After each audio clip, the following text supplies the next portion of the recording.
오늘 우리에게 주신 하나님의 말씀은 창세기 16장 1절에서 6절 말씀입니다. 창세기 16장 1절에서 6절 말씀, 제가 가지고 있는 성경은 구약 성경 19쪽입니다. 창세기 16장 1절에서 6절 말씀을 제가 한 절 읽고 우리 성도님들이 한 절 읽어주심으로 함께 교독하도록 하겠습니다. 창세기 16장 1절입니다. 제가 먼저 읽겠습니다. 아브라함의 아내 사레는 출산하지 못하였고 그에게 한 여종이 있으니 애굽 사람이여 이름은 하갈이라. 사레가 아브라함에게 이르되 여호와께서 내 출산을 허락하지 아니하셨으니 원하건대 내 여종에게 들어가라. 내가 혹 그로 말미암아 자녀를 얻을까 하노라 하매 아브라함이 사레의 말을 들으니라. 아브라함의 아내 사레가 그 여종 애굽 사람 하갈을 데려다가 그 남편 아브라함에게 첩으로 준 때는 아브라함이 가나안 땅에 거주한 지 10년 후였더라. 아브라함이 하갈과 동침하였더니 하갈이 임신하매 그가 자기의 임신함을 알고 그의 여주인을 멸시한지라. 사레가 아브라함에게 이르되 내가 받는 모욕은 당신이 받아야 옳도다. 내가 나의 여종을 당신의 품에 두었거늘 그가 자기의 임신함을 알고 나를 멸시하니 당신과 나 사이에 여호와께서 판단하시기를 원하노라. 아브라함이 사레에게 이르되 당신의 여종은 당신의 수중에 있으니 당신의 눈에 좋을 대로 그에게 행하라 하매 사레가 하갈을 학대하였더니 하갈이 사레 앞에서 도망하였더라. 아멘. 아멘. 할렐루야. 아멘. 오늘 현장 예배와 또 온라인 예배로 함께 예배 드리신 우리 성도님들을 사랑하고 축복합니다. 하나님의 크신 은혜가 여러분의 계신 삶의 자리 가운데 또 있는 현장의 자리 가운데 함께 하시기를 축복합니다.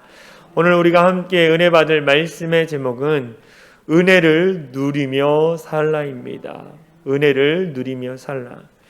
제가 신문 기사를 봤는데 요즘 핫한 드라마가 있다고 합니다. 아주 젊은 사람들 가운데 이 열광하는 드라마가 있다고 하더라고요. 그게 뭐니 보니까 오징어 게임이라고 여러분 혹시 들어보셨습니까? 오징어 게임이라는 제목의 드라마가 요즘 핫하고 또 젊은 사람들이 열광하고 있다고 합니다. 왜 이 오징어 게임에 열광할까 제가 궁금했어요. 그래서 인터넷을 찾아보니까 이 그림이 나오더라고요. 이 그림이 참 인상적이었습니다. 사람들이 밑에 있고 그 위에 이 투명 돼지 저금통이 있는데 거기에 엄청난 돈이 들어있는 이 그림을 보면서 충격이네 라고 보면서 인터넷 기사와 또 유튜브에서 이 내용들에 대해서 잘 설명한 것들을 한번 봤습니다. 보니까 내용은 정말 단순했어요. 단순한 내용인데 사람들이 열광하네. 그런데 그 단순한 내용 가운데 그 이면에는 뭐냐면 우리의 현실적인 문제, 우리가 지금 겪고 있는 현실적인 문제와 내면의 문제를 너무 잘 다루고 있더라고요. 깜짝 놀랐습니다. 그 짤막한 그래서 오징어 게임인 드라마를 설명해 주는 사람들의 내용을 보면서 그 내용 안에 정말로 많은 정말 우리가 현실적으로 갖고 있는 문제와 또 내면의 문제를 잘 다루고 있다는 생각을 해봤습니다. 내용은 아주 단순했어요. 아주 돈 많은 부자가 자기의 재미를 위해서 이 돈이 없어 벼랑 끝에 몰린 사람 456명을 모집합니다. 그리고 6종류의 게임을 하는데 게임이 뭐냐면 무궁화 꽃이 피었습니다. 그리고 뭐 달고나 이렇게 틀을 만들어 가지고 막 이쑤시개로 막 치묻혀 가지고 옛날 틀대로 막 뜯었잖아요. 그런 거, 뭐 구슬치기. 그리고 마지막 게임이 오징어 게임. 이 6종류의 게임을 막 합니다. 그런데 거기서 승리한 사람은 456억 원을 받게 되어집니다. 그런데 탈락한 사람은 죽는 거였어요. 456명과 456억이라는 이 설정은 한 사람의 목숨값이 얼마냐면 1억이라는 거예요. 한 사람의 목숨값이. 그리고 그 게임을 해가면서 그 게임 안에서 돈 때문에 인간의 욕망을 가장 잘 나타내는 이 돈 때문에 사람을 배신하고 죽이는 일들을 펼치고 있습니다. 이 드라마는 인간의 돈에 대한 욕망과 민낯을 적나라하게 보여주고 있습니다. 그도 그럴 것이 사람이 죽을 때마다 죽는 숫자만큼 돈이 저 위에 투명 제이지 저금통 안에 쌓이게 되는 거예요.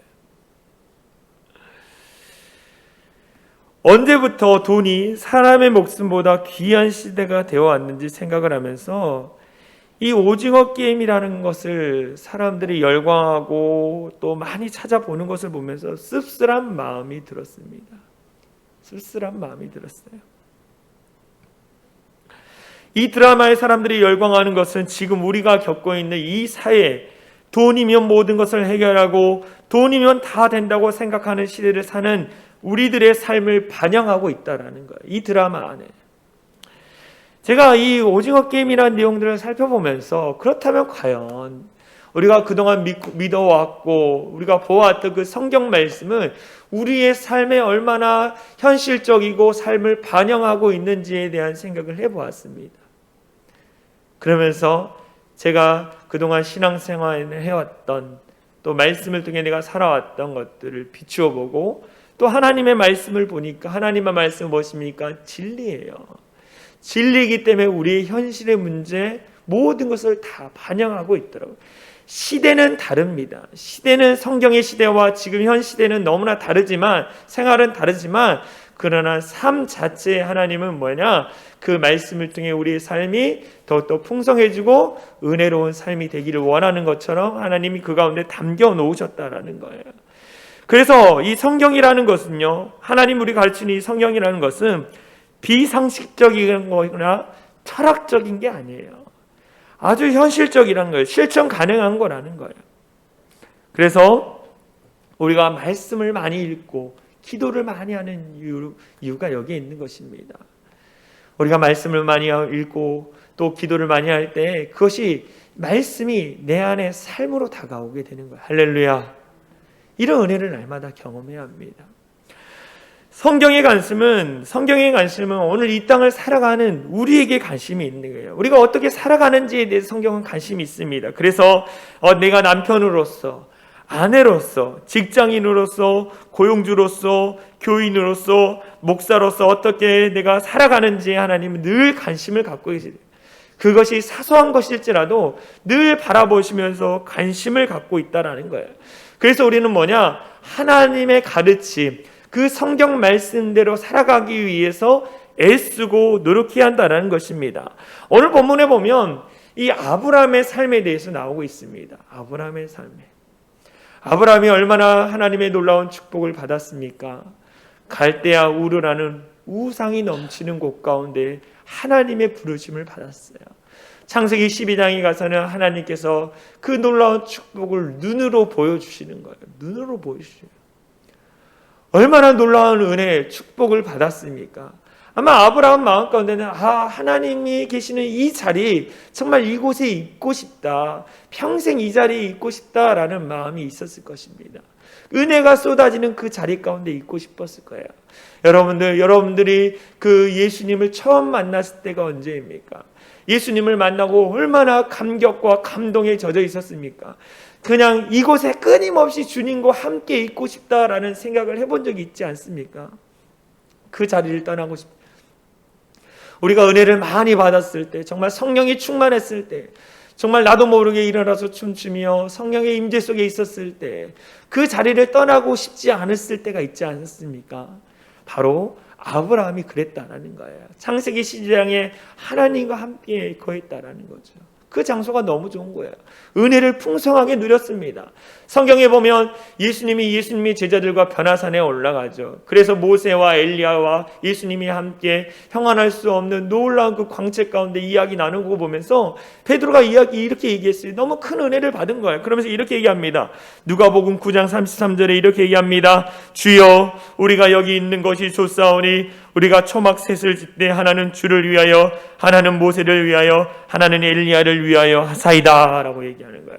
너무 좋습니다. 여기에 초막을 짓고 그냥 영원히 은혜가 쏟아지는 이 장소에 있고 싶습니다 라고 베드로가 고백했다라는 거예요. 이 베드로의 마음이 아브라함의 마음이었다. 그런데 우리가 있어야 할 곳은 어디입니까?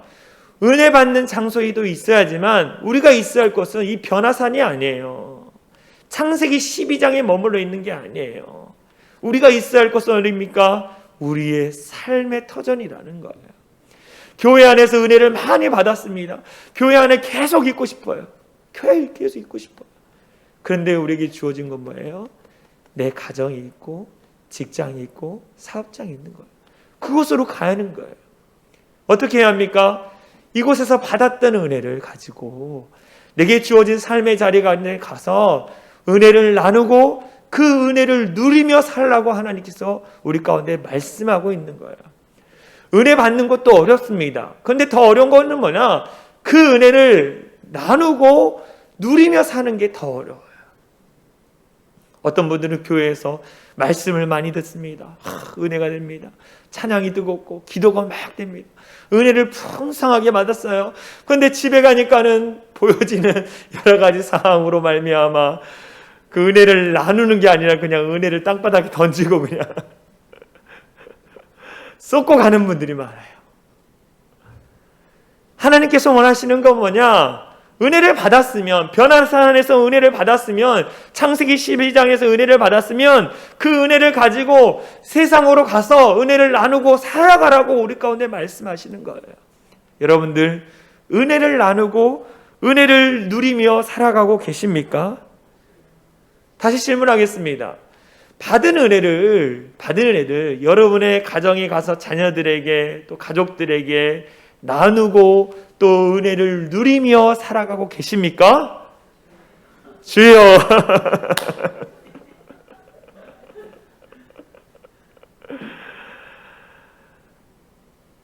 오늘 성경이 그걸 말하고 있는 거예요.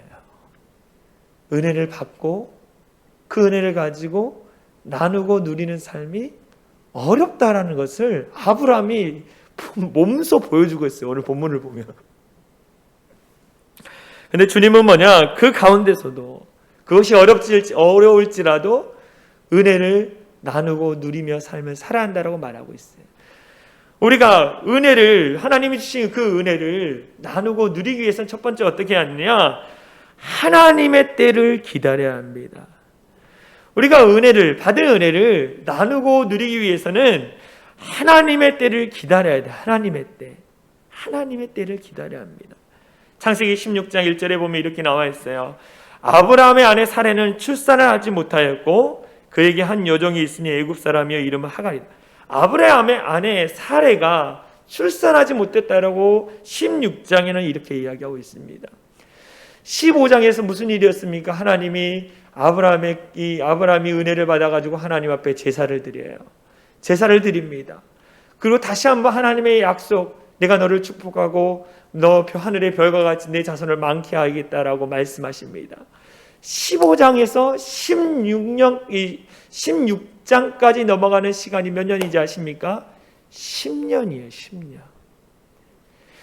15장에서 하나님의 은혜를 크게 받고 경험했는데 그리고 나서 16장이 나옵니다.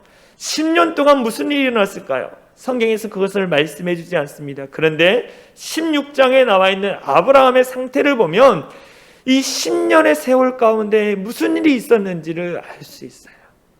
아브라함은요, 은혜를 충만하게 받았습니다. 그런데 10년 동안 그 은혜를 쏟고만 살았어요. 은혜를 채우는 것이 아니라, 은혜를 누리며 사는 것이 아니라, 은혜를 나누며 사는 것이 아니라 그 한 번 받았던 그 은혜를 그냥 쏟고만 살았던 아브라함의 인생이 16장에 나옵니다. 그만큼 받은 은혜를 가지고 세상 가운데 사는 것이 힘들다라는 것을 말씀해 주고 있는 거예요. 오늘 본문이 중요한 이유는 뭐냐? 우리의 이야기이기 때문에. 우리의 이야기. 은혜는 많이 받았는데 내게 주어진 삶의 자리 가운데 은혜를 나누고 누리고 사는 것이 너무 힘들다라는 거, 그것을 아브라함이 보여주고 있는 거예요. 우리는 은혜를 언제 받았습니까? 어느 날 예수님이 내 안에 찾아오셔가지고 내가 너의 모든 죄를 용서해 주지 마. 과거에 지은 죄, 현재에 지은 죄, 미래에 지을 모든 죄를 내가 용서해 주마. 더불어 내가 너를 축복하고 또 넌 나의 백성이 될 거야 라고 하나님이 말씀하셨잖아요. 그 은혜를 경험했어요. 그 은혜를 경험하면 그 은혜를 경험하면 자답게 살아야하는데 우리는 지금 어떻게 살고 있습니까? 은혜를 경험했음에도 불구하고 은혜를 다 저버리고 은혜 없이 살아가는, 메말라버린, 아까 가물어 메마른 땅에 단비를 내려주시, 가물어 메마른 땅과 같은 그런 메마른 심령으로 살아가고 있다라는 거예요. 아브라함이 겪었던 그 10년, 우리가 지금 경험하고 있는 그 현장이라는 거예요. 그 10년 사이에 어떤 일이 일어납니까? 그 10년 이후에 메말라 버리니까 어떤 모습으로 오냐면 창세기 16장 2절에 이렇게 나와 있어요. 아브라함의 아내 사레가 아브라함에게 이르되 여호와께서 내 출산을 허락하지 아니하셨으니 원하건대 내 여종에게 들어가라. 내가 혹 그로 말미암아 자녀를 얻을까 하노라 하매 아브라함이 사라의 말을 듣더라라고 했어요. 여호와께서 내 출산을 허락하지 아니하신 것 같아요, 여보. 그러니까 내 여종 하갈에게 들어가서 자녀를 이어가십시오라고 이야기하는 거예요. 우리가 이 본문을 보면서 와, 어떻게 이럴 수 있지? 믿음의 사람이. 그런데 우리도 그럴 수 있다라는 거예요. 내가 하나님 앞에 매달리며 기도를 했습니다. 그리고 하나님이 응답 주겠다, 기도 응답을 해주겠다라고 말씀하셨어요. 근데 1년, 2년, 3년을 기도도 응답이 없어요. 그럼 무슨 마음이 들까요? 인간적인 마음이 드는 거예요. 내가 무엇을 잘못했나? 내가 하나님 앞에 무엇을 범죄했나? 응답이 안 되니까 끊임없이 은혜가 없으니까 어떡합니까? 인간적인 생각이 계속적으로 들어오는 거예요.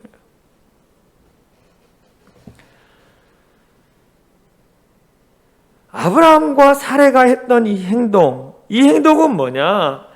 이 잘못된 행동은 그들 안에 잘못된 생각이 있었다는 거예요. 무엇이냐?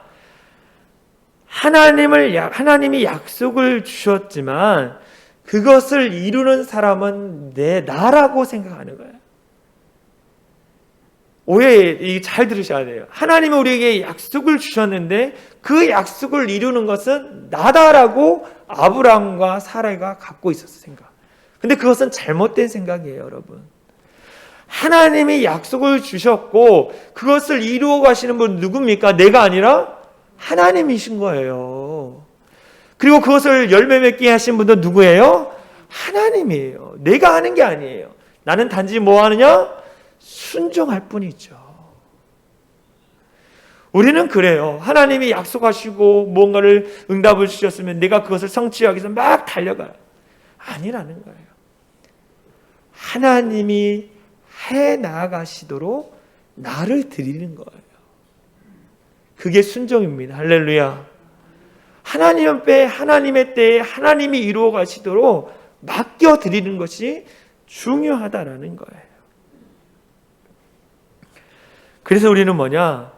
우리만 자꾸 인간적인 생각을 주는, 세상적인 생각을 주는 육의 생각을 다 없애야 돼요. 육의 생각을. 오늘날 많은 그리스도인들이 신앙생활을 한다고 합니다. 그렇죠?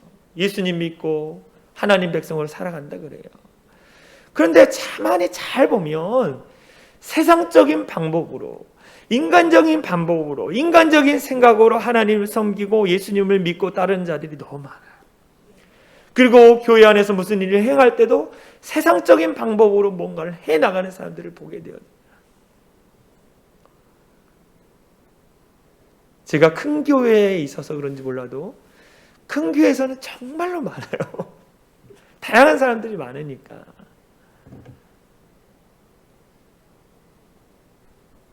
교회를 회사 운영처럼 생각하는 분이 많아요. 몇 % 성장했는지 제가 제일 많이 했던 게 뭐냐? 이거 죄송한 얘기인데 출석 인원을 가지고 그래프를 만드는 작업을 제일 많이 했습니다. 몇 프로 성장, 몇 프로 저주, 왜 성장하지 못했는지 분석하고 또 그거에 대한 것들을 연구하는 걸 제일 많이 했어요. 하나님 은혜 주실까요, 여러분? 아니에요, 여러분. 제가 백날 이걸 해봐도 그냥 이거를 할 수 있는 건 뭐냐? 오직 말씀과 기도, 하나님 앞에 순종하는 것밖에 없더라고요. 아무리 분석해도 안 돼요. 오늘날 교회 안에 이 아브라함과 같이 사례처럼 세상적인 방법과 생각을 가지고 들어와서 신앙생활하는 그리스도인이 많다라는 거예요. 그러니까 은혜를 누리지 못하고 은혜를 다 썼고 은혜 없이 메마른 그 땅과 같은 나무와 같은 모습으로 살아가는 그리스도인들이 많아요. 여러분들, 은혜를 나누고 누리며 살기 위해서는 하나님의 때를 기다려야 돼요. 말씀을 볼까요? 로마서 8장 6절에 이렇게 나와 있어요. 같이 읽겠습니다. 시작. 육신의 생각은 사망이요 영의 생각은 생명과 평안이리라. 육신의 생각은 사망이라. 영의 생각은 생명과 평안이에요. 세상적인 인간적인 생각을 다 빼내는 작업을 해야 합니다. 할렐루야. 왜 이 본문을 넣었을까? 이 아브라함의 어떻게 보면 안 좋은 모습이잖아요. 왜 성경에서 이걸 기록했을까? 아브라함도 마찬가지, 우리가 똑같은 인간이다. 근데 그 인간이 이런 실수를 할 수 있다. 우리도 마찬가지다. 너희도 세상적인 인간적인 생각을 모두 빼내어라. 하나님의 방법, 하나님의 이 생각이 아닌 것들을 다 끄집어내라라고 말하는 거예요. 만약 육신적인 생각으로 해나가면 누가 태어납니까? 이들이 하갈과 동침해서 낳은 게 누굽니까? 이스마엘이에요. 이스마엘이 어떻습니까? 오늘 중동의 아랍인들입니다. 아랍인들이에요. 아브라함이 사례를 통해서 하나님이 낳게 하신 이삭은 누굽니까? 이스라엘입니다. 이스라엘과 이스마엘의 후손인 이 아랍인들이 날마다 싸우고 있는 중동 전쟁이 일어나는 이유가 여기서부터 시작됐다라는 거예요. 고통이 따른다라는 거예요.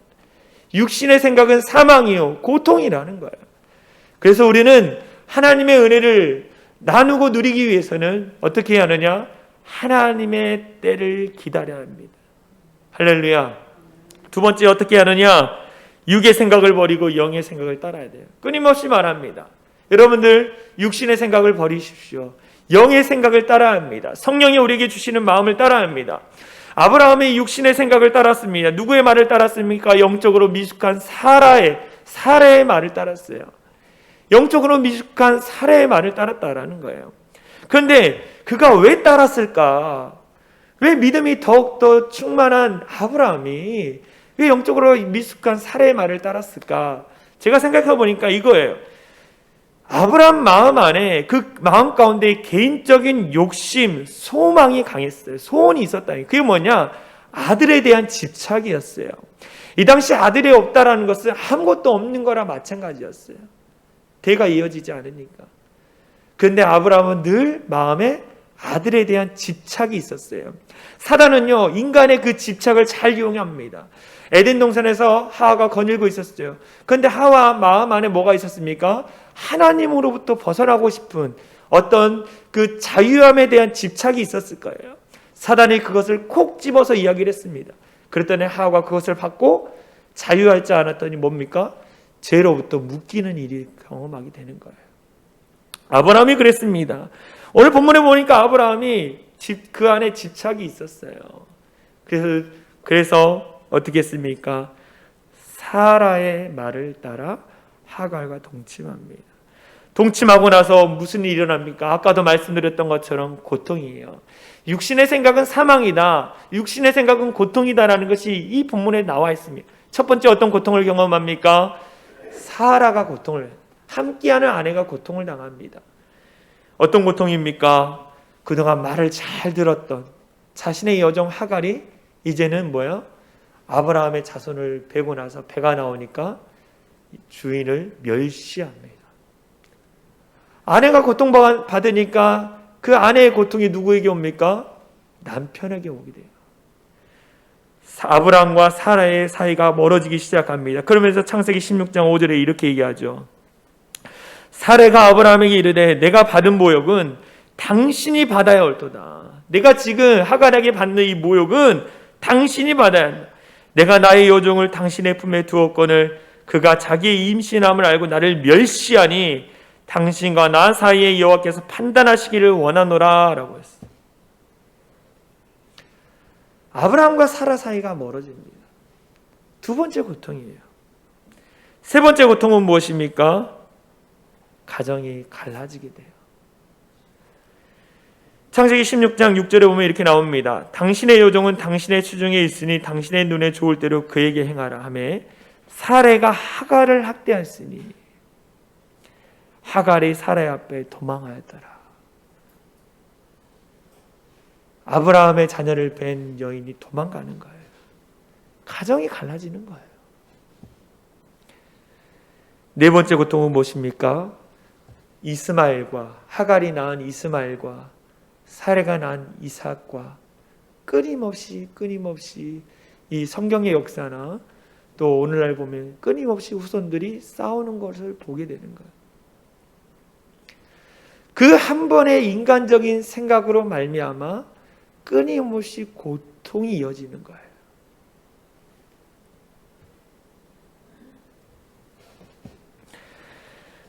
무엇을 말씀하고 있습니까? 이 본문을 우리에게 보여주시는 건 뭐냐? 너희가 은혜를 나누고 누리며 살기 위해서는 너희 안에 있는 육신의 생각을 다 제하여 버려야 한다. 육신의 생각을 쫓지 말아야 한다라는 걸 말하고 있어요. 영의 생각을 따라야 돼요. 할렐루야. 영의 생각을 따라야 돼요. 성령 하나님이 주신 생각들을 따라야 합니다. 성령 하나님이 주신 그 생각들을 따르기 위해서 우리가 어떻게 해야 합니까? 첫 번째, 하나님의 말씀을 따라 살아가기로 결단해야 돼요. 하나님의 말씀을 따라 내가 살겠습니다라고 결단해야 합니다. 하나님의 말씀이 하나님의 방법인 거예요. 할렐루야. 하나님의 말씀이 하나님의 방법이에요. 그래서 그 말씀에 나와 있는 방법들을 따라 살기 위해서 우리가 끊임없이 말씀을 보고 그 말씀대로 살기 위해서 노력하고 애써야 하는 거예요. 육신적인 생각은 사망입니다. 여러분, 우리가 너무나 잘 알고 있는 야곱이라는 사람 너무나 잘 알고 있지 않습니까? 이 사람의 이름은 뜻은 뭐냐? 속이는 자입니다. 속이는 자. 야곱이 육신적인 생각으로 자신이 받아야 한다는 그 축복을 받기 위해서 인간적인 생각으로 많은 일들을 하죠. 아버지를 속이죠. 그로 말미암아 어떤 일이 일어납니까? 사랑하는 어머니를 평생 보지 못해요. 형제 사이가 갈라집니다. 더불어 그 육신적인 생각으로 말미암아 자기의 자식들에게 똑같이 당해요. 똑같이 속임을 당합니다. 자식 잃은 슬픔으로 인하여 평생을 살아가잖아요. 하나님의 방법을 따르지 않고 하나님의 말씀대로 행하지 않는 야곱의 모습, 그 모습이 아브라함의 모습이라는 거예요. 우리는 영의 생각을 따라 살기 위해서는 하나님의 말씀을 따라 살아가기로 결단을 해야 합니다. 할렐루야. 하나님의 말씀을 따라 사십시오. 그게 하나님의 방법인 거예요. 영의 생각을 따르기 위해서는 어떻게 하냐? 두 번째, 날마다 십자가 앞에 나아가도록 결단해야 합니다. 십자가 앞에 나아가도록 결단해야 해요. 왜 그렇습니까? 우리가 영의 생각을 하고 영적인 생각으로 살기를 원하는데 영적인 방법으로 문제를 해결하려고 하는데 우리는 어떻게 합니까? 연약해요. 주변에 자꾸 이렇게 쉬운 방법이 있는데 왜 어려운 길을 가려고 그러냐?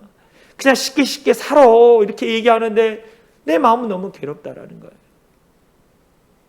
그때마다 그것을 이길 수 있는 뭐예요? 십자가 앞, 기도의 자리에 나가는 거예요. 우리는 연약하기 때문에. 만약 우리가 십자가 앞에 머물지 않고 기도하지 않으면 무슨 일이 일어나느냐? 내 방법대로 살아가게 되는 거예요. 내 방법대로 살아가는 거예요. 내 방법대로 살면 어떻습니까? 이스마엘이 나오는 거예요. 엉겅퀴가 나오는 것입니다. 문제가 꼭 일어나요. 그런데 우리가 기도를 통해서 십자가 앞에 나가 주님과 늘 교제하는 거예요. 교제하니까 주님이 주신 마음들, 주님이 주신 생각들, 그걸 가지고 우리가 살아갈 수 있는 거예요. 은혜를 나눌 수 있는 거예요. 지난주에 한 청년이 연락이 왔습니다. 제가 양육했던 청년인데요. 목사님 잘 지내시죠? 네, 잘 있어요. 목사님 제가 재정이 조금 생겼어요. 근데 기도하는데 목사님이 생각이 났어요. 이러더라고요. 그래가지고 그래? 목사님을 도와주고 싶다고. 목사님 어렵잖아요. 그래서 제가 이렇게 얘기했습니다. 아니, 나는 하나도 어렵지 않아. 우리 교회는 괜찮고 나는 정말 잘 행복하게 살고 있단다. 우리보다 더 어려운 교회가 많고 목사님들이 많으니까 기도하고 그쪽으로 흘려보냈으면 좋겠다라고 이렇게 제가 이야기를 했죠. 그래서 그 친구가 이제 점점점점 나름대로 기도하고 저한테 이제 연락이 온 건데 제가 그렇게 반응하니까 좀 당황스러운 거예요. 점점점 하고 네 목사님 알겠습니다. 목사님 즐거운 명절 되세요. 뭐 이렇게. 제가 이제 새벽에 다 모든 걸 잊고 또 기도하는데 마음이 너무 불편한 거예요. 마음이. 물론 제가 받고 제가 쓰면 너무 행복했겠죠. 그러나 마음이 좀 불편한 거예요. 어떤 불편함이 있었냐? 내가 그걸 받고 제 주변에 있는 어려운 목사님들한테 흘려보냈으면 참 좋았을 걸. 첫 번째는 뭐냐? 인간적인 제 생각이었어요. 그런데 기도할수록 자꾸 그 마음을 주는 거예요. 그리고 목요일날 연락을 했어요. 그 청년에게. 미안한데 아직도 그 마음이 유효할까? 그래서 괜찮대요. 목사님 솔직히 기도하다가 이런 마음이 들었어. 좀 더 어려운 분들을 도와주고 싶은 마음이 들어서 솔직히 나눴죠. 그랬더니 바로 돈이 들어왔습니다. 그리고 제가 기도하며 생각나는 분들 계속적으로 기도했잖아요. 그래서 두 분의 그 예수전도단 간사님들 가정을 이게 흘려 다 보냈습니다. 그랬더니 제 마음에 너무 기쁜 거예요. 저에게 들어와서가 기쁜 게 아니라 저를 통해서 흘려보는 게 너무 기뻤고, 또 내가 하나님이 주신 처음에는 육신적인 생각이었잖아요. 그렇죠? 더 어려운 사람 도와줘라. 그런데 하나님이 주신 생각을 따라서 내가 그것을 흘려보내니까 더 기쁨이 넘치는 거예요. 여러분들, 기도해야 한다는 걸 말하고 있는 것입니다. 제가 그게 왔을 때, 그런 이야기 왔을 때 내가 기도했다면 분명히 하나님 다른 마음을 주셨겠죠. 근데 저는 기도하지 않고 즉각 답을 했어요. 더 어려운 분을 도와줘라. 인간적인 생각인 거예요. 근데 기도했더니 하나님이 저를 축복의 통로로 사용하셔서 더 어려운 분들을 도와줄 수 있는 그런 놀라운 은혜를 주셨다는 거예요. 여러분들 끊임없이 기도하십시오. 할렐루야. 기도하십시오. 제가 기도에 관한 내용을 제 노트에서 찾아보니까 이런 내용이 있더라고요. 제 설교 파일이 있는데 거기 보니까 이렇게 한번 제가 읽어드릴게요. 우리가 기도하기 위해 무릎을 꿇을 때 하나님은 우리를 돕기 위해 보좌에서 일어나신다. 우리가 기도하기 위해 손을 모을 때 하나님은 우리를 돕기 위해 능력의 팔을 펴신다. 우리가 기도하기 위해 눈을 감을 때 하나님은 우리를 돕기 위해 두 눈을 부릅뜨신다. 다시 읽어드리겠습니다. 우리가 기도하기 위해 무릎을 꿇을 때 하나님은 우리를 돕기 위해 보좌에서 일어나신다. 우리가 기도하기 위해 손을 모을 때 하나님은 우리를 돕기 위해 능력의 팔을 펴신다. 우리가 기도하기 위해 눈을 감을 때 하나님은 우리를 돕기 위해 두 눈을 부릅뜨신다라는 거예요. 할렐루야. 십자가 앞에 기도의 자리 가운데 나가는 저와 여러분 되어질 간절히 소망합니다. 우리가 가만히 있어도 찾아오는 은혜가 있어요. 그것은 뭐냐? 구원의 은혜입니다. 가만히 있어도 찾아오는 구원의 은혜가 있지만 보좌 앞에 나아가서 구하여 얻는 은혜가 있다는 거예요. 할렐루야. 우리는 어떻게 했냐? 구원의 은혜를 받았어요. 그러면 우리가 십자가 앞에 나가서 구하여 얻는 은혜를 구해서 그 은혜를 받아서 나누고 누리는 자가 되어야 한다는 거. 할렐루야. 그래서 십자가 앞에 나가는 것이 참으로 중요합니다. 여러분들, 주님이 주신 은혜가 있어요. 그 은혜 나만 갖고 나만 누리는 것이 아니라 나누고 누리며 살아가는, 삶의 현장 가운데 누리며 살아가는 우리 모두가 되어질 간절히 소망합니다. 우리 이 시간 같이 찬양했으면 좋겠어요. 내가 누려왔던 모든 것들이, 내가 지나왔던 모든 시간이, 내가 걸어왔던 모든 순간이 당연한 것 아니라 은혜였소. 우리 같이 찬양하겠습니다.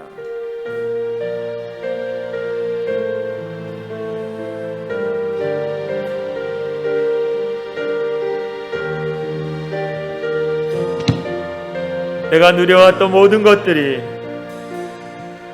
내가 누려왔던 모든 것들이 내가 지나왔던 모든 시간이 내가 지나왔던 모든 시간이 내가 걸어왔던 모든 순간이 당연한 것 아니라 은혜였어. 당연한 것 아니라 은혜였어. 아침 해가 뜨고 저녁에 노을 아침 해가 뜨고 저녁에 노을 봄의 꽃향기와 가을의 열매 봄의 꽃향기와 가을의 열매 변하는 계절 모든 순간이 변하는 계절의 모든 순간이 당연한 건 아니라 은혜 모든 것이 은혜 모든 것이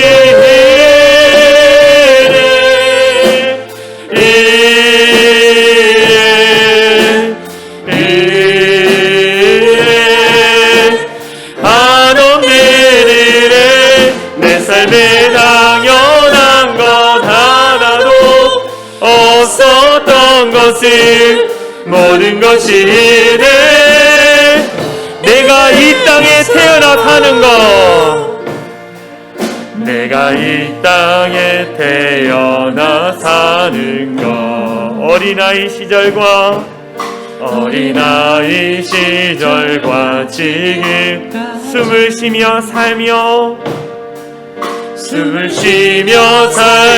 꿈을 꾸는 삶 당연한 것 아니라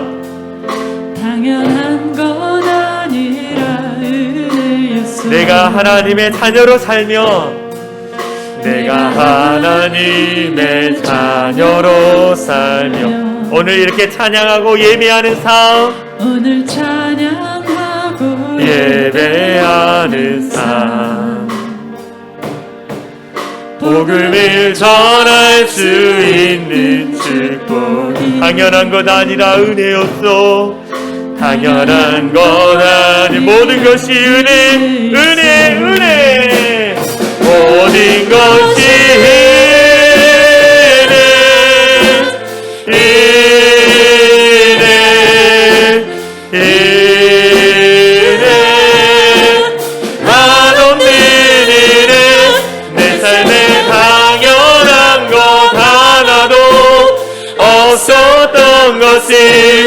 모든 것이 우리 다시 한번 2절입니다. 내가 이 땅에 태어나 어린아이 시절과 지금까지 내가 지금 숨을 쉬며 살며 꿈을 꾸는 삶을 사는 것을 당연한 것 아니라 은혜였어. 당연한 것 아니라 내가 하나님의 자녀로서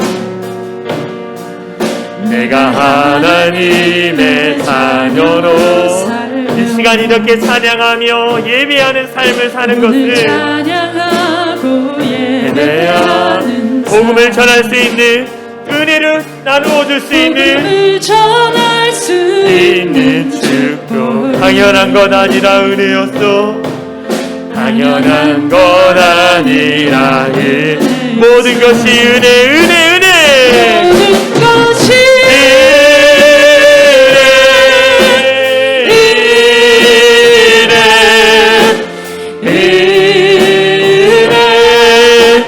한없는 내 삶에 당연한 것 하나도 없었던 것을 모든 것이 마지막으로 모든 것이 은혜입니다. 모든 것이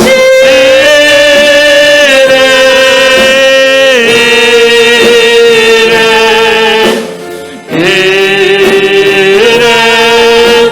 한없는 내 삶에 당연한 것 하나도 없었던 것을 모든 것이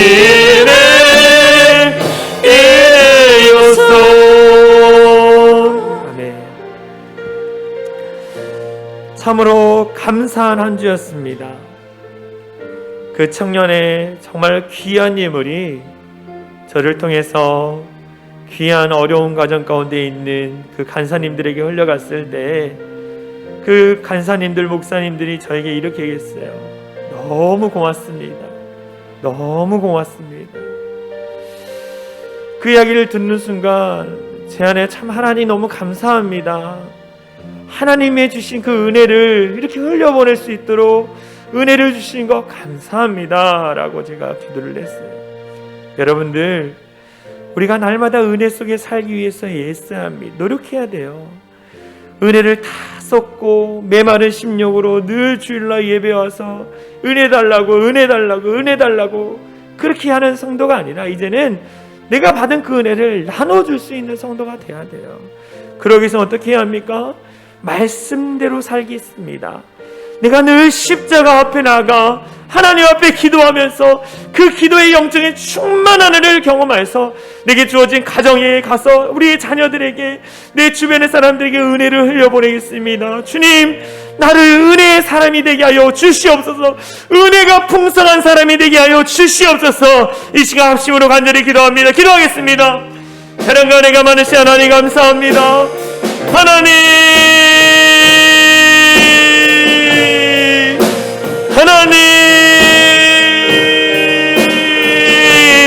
은혜의 사람이 될 수 있도록 역사하여 주시옵소서. 은혜가 풍성한 사람이 될 수 있도록 인도하여 주시옵소서. 내가 은혜가 풍성하여 은혜를 나누어주는 자가 되기 원합니다. 은혜가 아버지 앞에 흘려보는 자가 되기 원합니다.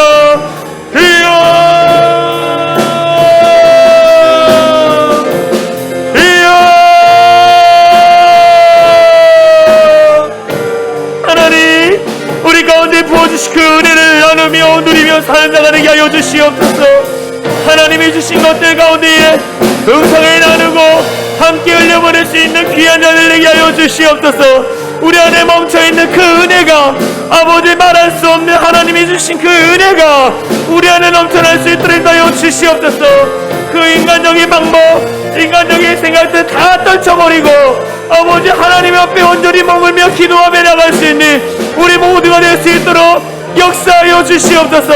환경의 지배를 받지 않게 하여 주시고 상황과 여건의 지배를 받지 않게 하여 주시고 하나님이 주신 그 능력 안에서 늘 기뻐하며 그 믿음의 자리 가운데 걸어갈 수 있는 은혜의 사람 될 수 있도록 인도하여 주시옵소서. 믿음으로 선포하게 하여 주시고 믿음으로 선포하며 하나님 앞에 나갈 수 있도록 인도하여 주시옵소서. 하나님 그 마음 가운데 역사하여 주셔서 하나님 놀라운 능력이 우리 안에 있게 하여 주시고 하나님 영광 받아 주시옵소서. 우리 다시 한번 기도했으면 좋겠습니다. 내가 먼저 충만한 은혜를 받아야 돼. 은혜라는 것은 무엇이냐? 하나님이 주시는 마음이에요. 생각들입니다. 내가 충만히 돼야 돼요. 그래야만이 우리의 가정에도 좋은 말이 나고 정말 긍정적인 말이 나고 축복이 많이 나오는 거예요. 그런데 내가 은혜가 다 고갈되어 버리면 원망하고 불평하고 투정하고 그러는 것입니다. 은혜가 넘치는 사람은 늘 기쁨이 넘치고 감사가 넘치는 사람이에요. 여러분 요즘 어떻습니까? 은혜가 넘칩니까? 은혜가 다 고갈된 사람입니까? 여러분들을 위해서 기도해 주시고 더불어 우리 가정이 하나님의 은혜가 충만한 가정 되게 해주시고 우리의 교회가 은혜가 충만한 교회가 되게 하여 주시고 그래서 정말 이곳에 오는 자들이 정말 날마다 기쁨이 충만하여서 돌아가서 정말 믿음의 사람답게 살아갈 수 있는 우리 성도들 되게 달라 기도해 주시고 특별히 코로나19 하나님 두렵습니다. 염려됩니다. 그러나 하나님이 지켜주시고 보호해 주셔야 돼. 하나님 지키시고 우리 자녀들 우리 가정들 보호해달라고 우리 합심으로 같이 기도하겠습니다. 기도합니다. 사랑과 은혜가 많으신 하나님 감사합니다. 하나님 우리가 정말로 은혜의 사람 되게 하여 주시옵소서. 은혜가 풍성한 사람이 될 수 있도록 역사하여 주시옵소서. 하나님이 주신 은혜 가운데 믿음으로 살며 믿음으로 결단하며 믿음으로 살아갈 수 있는 모습 될 수 있도록 역사하여 주시옵소서. 하나님 그 은혜의 사람이 되어줘서 우리의 모든 성도들이 주 앞에 씨름하며 날마다 살아가게 하여 주시고 기쁨 가운데 머물러 나갈 수 있도록 아버지 역사하여 주시옵소서. 주여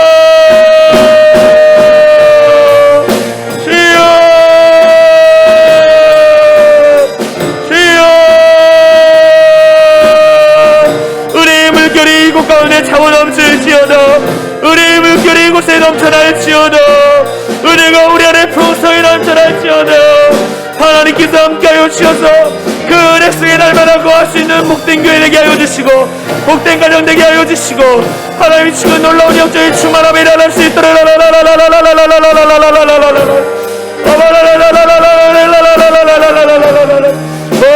성령이여 이 시간 역사하여 주셔서 우리 모든 것 가운데 하나님의 은혜로 말미암아 살아갈 수 있는 귀한 복된 교회가 될 수 있도록 하나님이 함께하여 주시고 하나님의 능력으로 우리를 통해 역사하여 주시옵소서.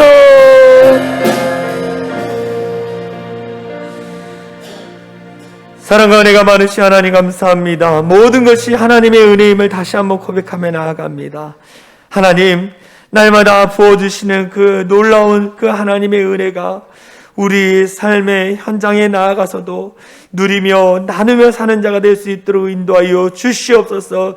은혜가 풍성히 넘치는 자가 될 수 있도록 역사하여 주시옵소서. 그래서 하나님 그 은혜를 통해 어떻게 변화시키는지를 아버지 똑똑히 바라볼 수 있는 우리 믿음의 성도들 될 수 있도록 역사하여 주시옵소서. 하나님 우리 성도들 한 사람 한 사람이 은혜의 사람이 되기를 소망합니다. 하나님 은혜의 폭포수의 사람이 되기 원합니다. 그래서 정말 하나님 그래서 우리 성도 한 사람 한 사람을 통해 가정이 변화되게 하여 주시고 직장이 변화되게 하시고 이 나라의 민족이 변화될 수 있도록 성령 안에 함께하여 주시옵소서. 그러기 위해서 우리가 날마다 하나님의 말씀대로 하나님이 십자가 길 그 앞으로 나아가기로 결단하며 나아가는 우리 성도들 될 수 있도록 역사하여 주시옵소서. 날마다 우리에게 인간적인 생각, 인간적인 방법, 육신의 생각을 쫓게 하는 사단 마귀를 나사렛 예수 그리스도의 이름으로 명하노니 떠나갈지어다. 하나님 늘 우리가 하나님의 주신 영의 생각을 따라 살아가는 우리 모든 성도들 될 수 있도록 인도하여 주시옵소서. 성령의 사람 되게 하여 주시옵소서. 그래서 날마다 하나님 성령 충만한 우리 사랑이 창인한 교회 모든 성도들 될 수 있도록 역사하여 주시옵소서. 그렇게 하실 주님을 찬양하며 우리를 구원하신 예수 그리스도의 이름으로 간절히 기도하옵나이다. 아멘. 우리 다 같이 일어나서 사랑이 창인한 교회 공동체 고백하고 축도로 예배를 마치겠습니다. 우리 같이 고백합니다. 시작. 우리는 세상으로부터 부름받은 하나님의 백성입니다. 또한 세상으로 보냄받은 그리스도의 제자입니다. 보냄받은 소명자로서 하나님을 기쁘게 찬양하는 성령 충만한 예배자가 되겠습니다. 수호하는 은혜에 비친 훈련자가 되겠습니다. 전도자가 되겠습니다. 이웃의 아픔을 함께하는 치유자가 되겠습니다. 온 성도가 하나 되는 화해자가 되겠습니다. 사회적 책임을 다하는 소명자가 되겠습니다. 그리하여 주의 나라가 이 땅에 임하며 하나님을 영화롭게 하는 교회 공동체가 되겠습니다. 아멘. 이제는 우리 주 예수 그리스도의 은혜와 하나님 아버지의 극진하신 사랑과 성령 하나님의 감화감동의 역사 충만한 은혜가 날마다 쏟아지는 은혜를 누리며 살기로 결단하는 모든 성도들 머리 위에와 그들의 가정, 그들의 삶의 터전 위에 이제로부터 영원토록 함께 하시기를 간절히 축원하옵나이다. 아멘.